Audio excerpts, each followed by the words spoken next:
बोलो जयकारा बोल मेरे श्री गुरु महाराज की जय। बोलो साचे दरबार की जय। बोलो श्री आनंदपुर वासी भगवान की जय। बोलो नंगली निवासी भगवान की जय। प्राय संसार का रुझान असत की ओर है। यदि इंसान इसी प्रकार असत की ओर लगा रहा तो क्या प्राप्त होगा? सारा जीवन इसी तरह व्यतीत हो जाएगा, परंतु हाथ कुछ भी ना आएगा। बड़े बड़े विद्वान, उच्च स्तरीय धनवान, कितनी ही शान शौकत वाले हो, परंतु महापुरुषों की दृष्टि में उनके पल्ले कुछ भी नहीं है। महापुरुषों ने फरमाया है कि जो वस्तु हीरे रत्नों समान कीमती है, अर्थात मालिक की भक्ति और मालिक के सच्चे नाम को छोड़कर इंसान झूठे संसार के सामानों में दिल लगा बैठा है। जो वस्तु यहाँ रह जानी है उसके लिए परिश्रम करता है, और मालिक का नाम जो साथ जाना है उसकी चिंता ही नहीं। अज्ञानता के अंधेरे में पड़े हुए ऐसे जीव का कल्याण क्यों कर होगा? आप गुरुमुख स्वयं अनुभव करें कि आपके कितने उच्च भाग्य हैं जिनकी झूठ की ओर पीठ और सच की ओर मुख है, अर्थात सत्यता के मार्ग पर अग्रसर है। संसार की संगति में ना झूठ छूट सकता है और ना सच ग्रहण किया जा सकता है। सारी दुनिया झूठ से ग्रस्त है, फिर सत्य मार्ग कौन बतलाए? सत्य से मिलाप करना, सत की कमाई कराना, यह सत्पुरुषों की संगति में ही उपलब्ध हो सकता है। इसलिए वही भाग्यशाली हैं जिन्हें सत्पुरुषों की संगति मिल गई है। जब इंसान प्रकाश में आता है तो वहाँ पड़ी हुई वस्तुएं स्पष्ट दिखाई देती हैं। अंधेरे में किसी भी वस्तु को नहीं देखा जा सकता और ना ही जांच कर सकता है। प्रकाश में ही सब कुछ दिखाई देता है। सत्पुरुषों की संगति में आने से ही उसे यह विदित होता है कि भक्ति और नाम की कमाई कितनी लाभदायक वस्तु है जो इस समय प्राप्त हो रही है। महापुरुषों ने ऐसे नियम निर्धारित किए हैं जो भक्ति द्वारा भक्त को भगवान से मिलाने के साधन हैं। इन साधनों की जो कमाई करता है वह लक्ष्य को पा लेता है। इस प्रकार नागपुर में सत्संग प्रवाह एवं श्री दर्शन से सबको माला माल कर आप पुनः श्री आनंदपुर लौट आए। प्रत्येक पर्व के कार्यक्रम अनुसार आपने संगतों को समय देते हुए प्रवचन फरमाए। संसार में जड़ अथवा चेतन, स्थूल अथवा सूक्ष्म वर्तमान विश्व में जितनी भी वस्तुएं हैं, सबके अंदर कोई ना कोई विशेषता पाई जाती है। उन सब पदार्थों का कोई ना कोई उद्देश्य है। ये सब पदार्थ भोग सामग्री मनुष्य के उपयोग के लिए ही बनी है। मनुष्य इन सबको अपनी अपनी इच्छा के अनुसार प्रयोग में लाता है। यदि जीव भोग विलास की सामग्री इकट्ठी करने में जुट जाए और केवल अमोद प्रमोद में ही सारा समय गवा दे तो क्या लाभ होगा?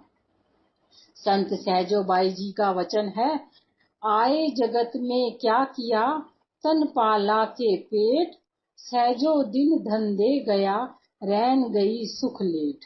ए मनुष्य, तूने जगत में आकर कौन सा कार्य किया? यदि मात्र शरीर का पालन पोषण ही किया, खाली पेट को भरने के धंधों में दिन गवाता रहा और रात को आराम से सोता रहा, तो निश्चय ही तूने अपना वास्तविक काम नहीं किया। अरफियों का वचन है, बनाया सावरा बहुत खुद को, लेकिन यही हासिल जिंदगानी नहीं है। नजर अकबत पर जो भी हो कुछ ना कुछ तो, कि दुनिया में आखिर निभानी नहीं है। ना इतरा जरो जोर मन सब पे अपने, यह जहा ओ हशम गैर फानी नहीं है। अजब क्या की हो जाए अभी बक्के गम तू, दमानी तेरी शादमानी नहीं है। ए जीव, यदि तूने स्वादिष्ट भोजन खाकर और अति सुंदर वेशभूषा पहनकर तन बदन को सजा लिया तो क्या हुआ? स्मरण रख, जीवन का ध्येय यह नहीं है। तुझे भविष्य पर भी ध्यान रखना चाहिए। क्योंकि संसार व संसार के पदार्थ नाशवान है। यद्यपि तेरे पास उच्च पदवी है, धन ऐश्वर्य है, बाहुबल है, परंतु इनका अभिमान ना कर। ये सदा रहने वाले नहीं हैं, क्षण भंगुर है। अतः बुद्धिमान का कर्तव्य है कि वह विचार करे कि जीवन का उद्देश्य क्या है, ईश्वर ने इसे किस लिए भेजा है। इसका उत्तर संतों से मिलता है।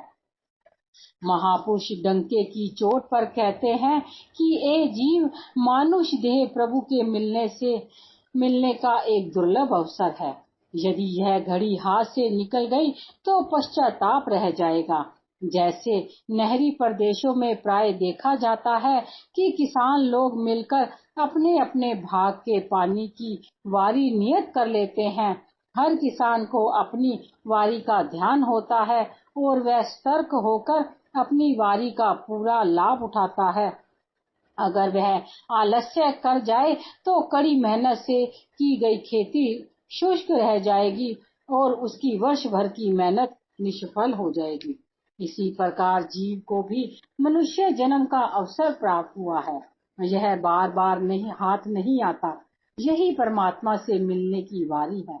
इसी समय में जीव ने अपना कर्तव्य पूरा करना है, अपने परम पिता के प्रेम को प्राप्त करके सच्चे सुख का भागी बनना है। इसे परमार्थ में नहीं गुजारना। विश्व में कई प्रकार के विद्यालय और महाविद्यालय खुले हुए हैं।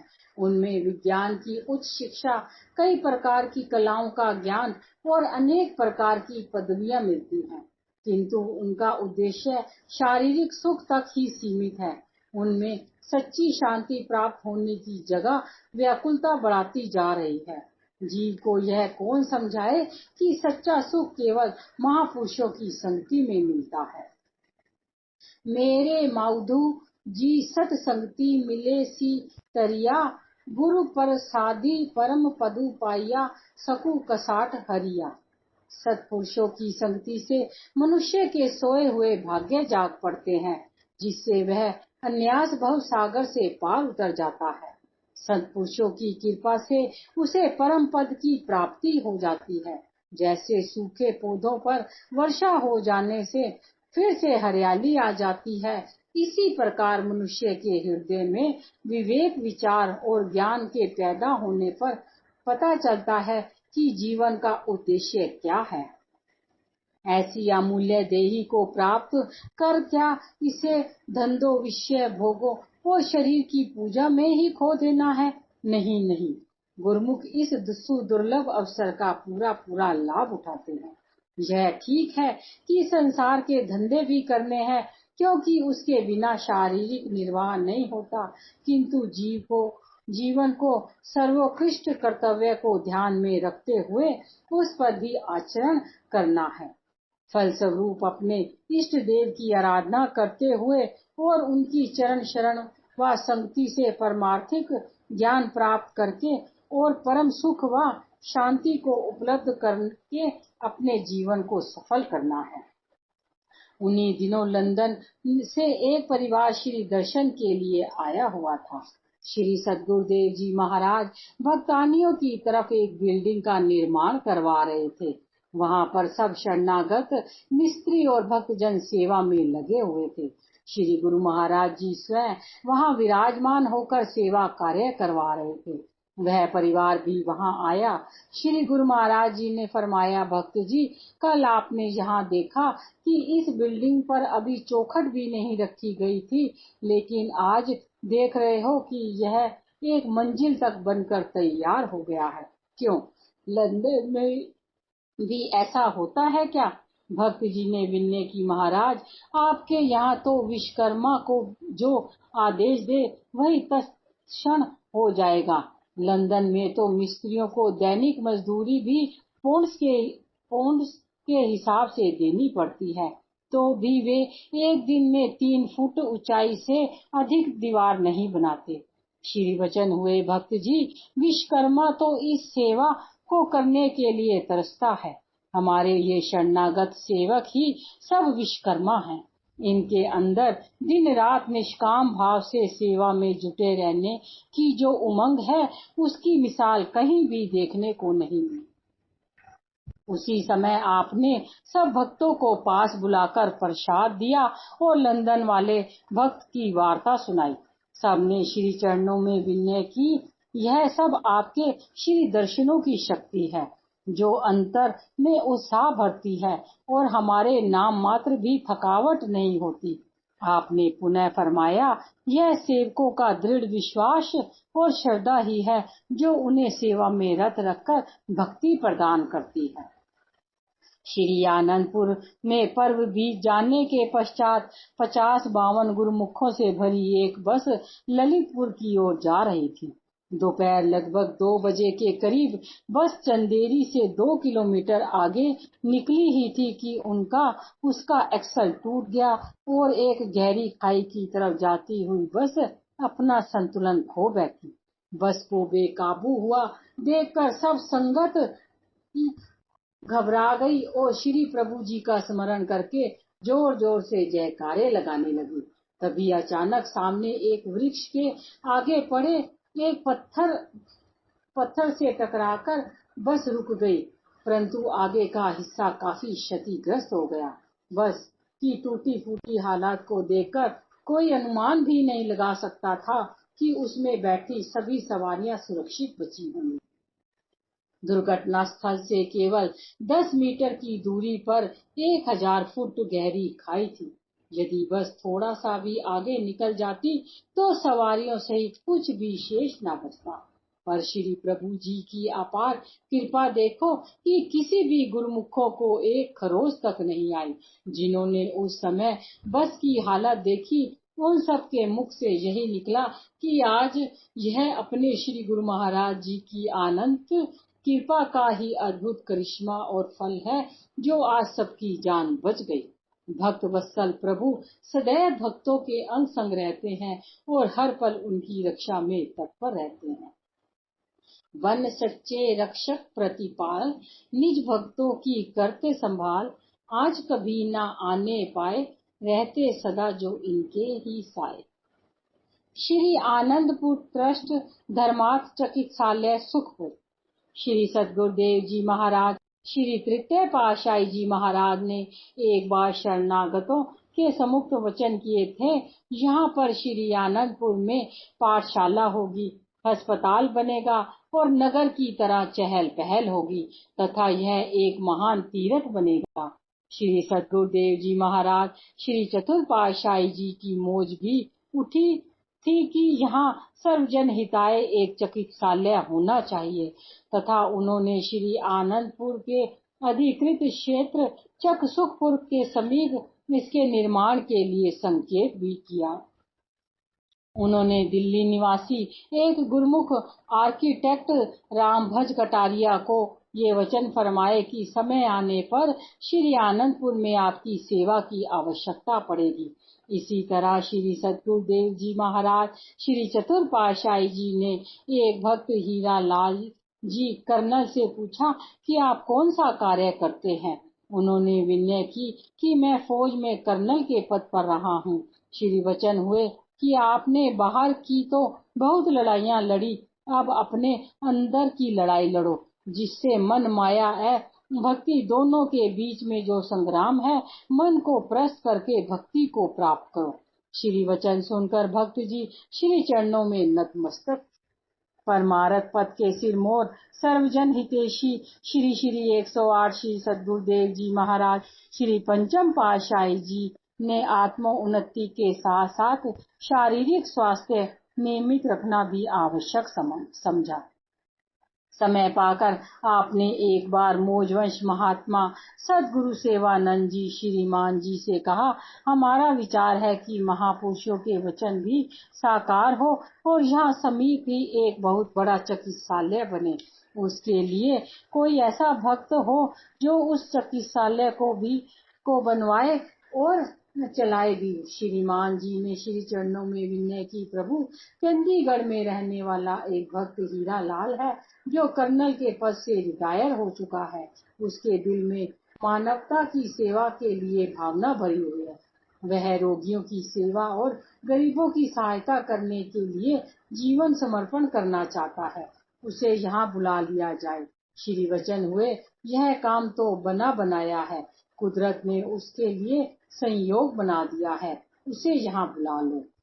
वह भक्त जी जब यहाँ आए तो श्री वचन हुए, भक्त जी हीरा लाल नाम है तो भक्ति रूपी हीरे की कमाई करो। हम यहाँ पर एक बहुत बड़ा अस्पताल बनवाना चाहते हैं। हमारा ख्याल है कि आप उसका निर्माण कार्य भी करवाओ और संचालन भी करो। उसके साथ मधुर भाषण, सद्व्यवहार, विनम्रता से चलाना, ताकि रोगियों के आधे दुख का निवारण तो उससे ही हो जाए। भक्त जी ने श्री मोज के आगे शीश झुका दिया।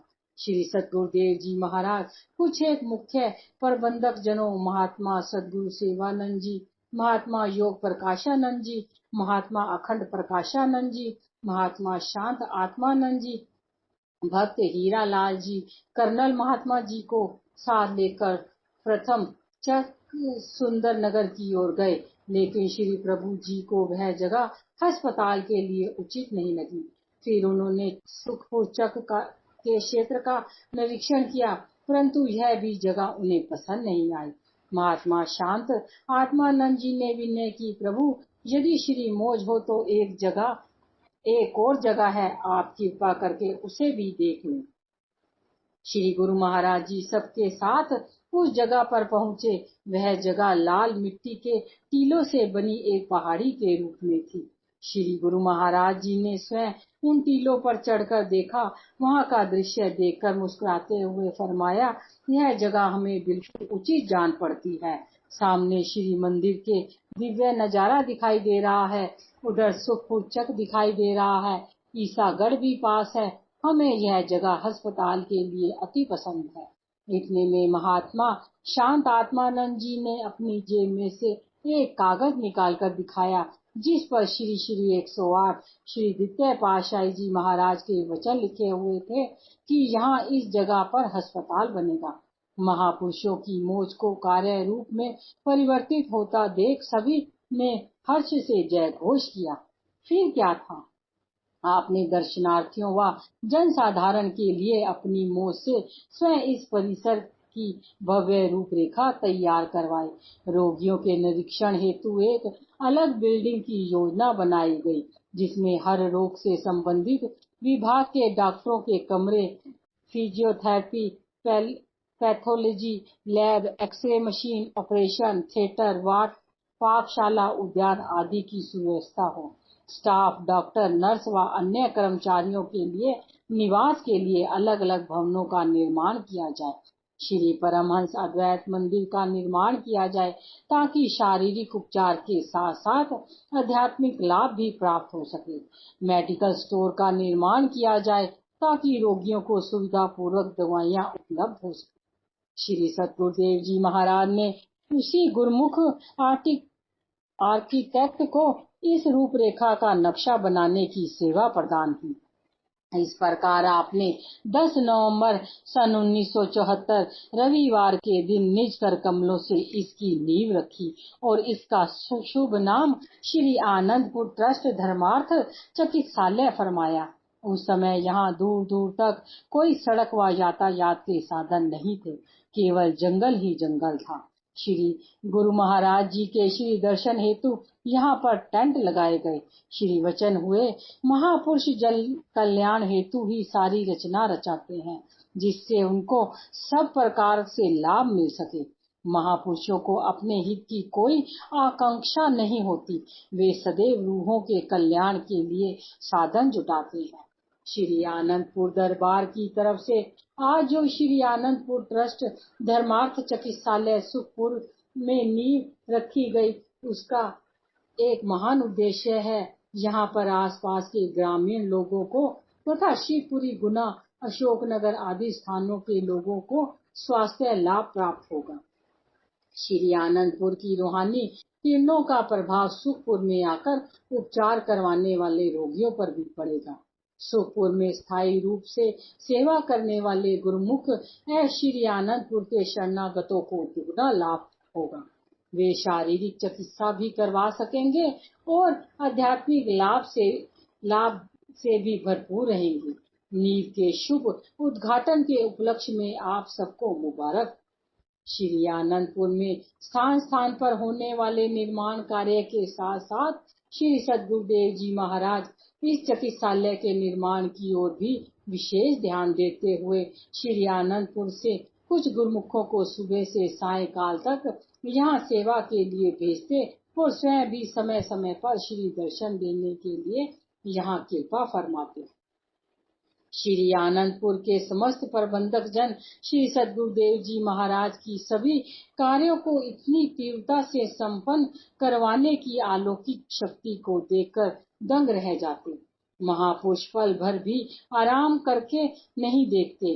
कहाँ श्री आनंदपुर की विशाल रचना और उसके साथ साथ श्री संत नगर, श्री प्रयाग धाम का विकास और फिर पर्व पर आई हुई संगत को विशेष समय प्रदान करना और नित्य प्रति सब सेवाओं का स्वयं निरीक्षण व श्री दर्शन देने हेतु पधारना, ताकि गुरुमुख प्रेमियों के दिल में सेवा की उमंग और उत्साह भरपूर बना रहे। इस चिकित्सालय का निर्माण कार्य बड़ी तीव्र गति से चला। 8 अप्रैल सन 1977 शुक्रवार के दिन श्री सद्गुरुदेव जी महाराज श्री आनंदपुर के शरणागतों व बाहर से आए हुए प्रेमी जिज्ञासुओं के सम्मुख यहाँ गेस्ट हाउस के बाहर प्रांगण में बने सुंदर श्री सिंहासन पर विराजमान होकर इसका उद्घाटन बड़ी धूमधाम से किया। श्री आज्ञा से श्रीमान महात्मा गुरु दर्शनानंद जी ने इस अस्पताल के विषय में जानकारी देते हुए बताया कि जिस स्थान पर आज हम एकत्रित हुए हैं और जो इस अस्पताल का रूप आज सबने सामने दिखाई दे रहा है, इसके लिए हमारे प्रातः स्मरणीय श्री श्री 108 श्री द्वितीय पातशाही जी की मौज थी। यहाँ एक बहुत बड़ा उपचार हेतु चिकित्सालय होगा। इस स्थान का उन्होंने ही चुना था तथा साथ ही फरमाया था कि समय आने पर इसका कार्यभार संभालने हेतु भक्त जन आकर स्वयं कार्य करेंगे। यहाँ पर दूर दूर से लोग आकर अपना उपचार करवाकर लाभान्वित होंगे। आज उनकी इस मौज को हमारे श्री सद्गुरुदेव जी महाराज श्री पंचम पातशाही जी ने साकार रूप प्रदान किया है। इसके पश्चात महापुरुषों ने भी अपने पावन प्रवचनों में फरमाया, प्रेमियों, आज महापुरुषों की दुर्दरगाही मौज को पूरा करने के लिए सुखपुर में श्री आनंदपुर ट्रस्ट धर्मार्थ चिकित्सालय का उद्घाटन हुआ है। इसमें दूर दूर से रोगी आकर अपना इलाज करवाएंगे और शारीरिक रोगों से स्वास्थ्य लाभ प्राप्त करेंगे। महापुरुष समय समय पर संसार में प्रकट होकर परमार्थ का सिलसिला चलाते हैं और सेवा का भंडार खोल देते हैं। महापुरुषों ने भी आनंदपुर दरबार की रचना करके सेवा और भक्ति का महान केंद्र बनाकर जीवों को रूहानी लाभ के साथ साथ शारीरिक स्वास्थ्य प्रदान करने का भी प्रबंध कर दिया है। इस क्षेत्र में काफी समय से अस्पताल की मांग थी और महापुरुषों की मौज थी, जिसे आज साकार रूप दे दिया गया है। इस अस्पताल में जो प्रेमी श्रद्धा और विश्वास से उपचार कराएगा, उसे रूहानी लाभ के साथ साथ जिस्मानी लाभ भी मिलेगा। हमारी दुआ है कि जीव यहाँ से शारीरिक उपचार के साथ साथ रूहानी लाभ भी उठाएं। इस अस्पताल का निर्माण करके महापुरुषों ने निष्काम सेवा का द्वार खोल दिया है। यहाँ पर जो भी डॉक्टर और अस्पताल स्टाफ निष्काम भाव से रोगियों के उपचार करेंगे, उनके साथ सद्व्यवहार करेंगे, उन्हें दुगना लाभ प्राप्त होगा। उनकी मधुर भाषा से आधे रोग का निवारण स्वतः ही हो जाएगा। उनके मन में भी सबके प्रति स्नेह उत्पन्न होगा। इस प्रकार प्रेम भाव से सेवा करने से श्री दरबार का नाम भी ऊंचा होगा। बोलो जयकारा बोल मेरे श्री गुरु महाराज की जय।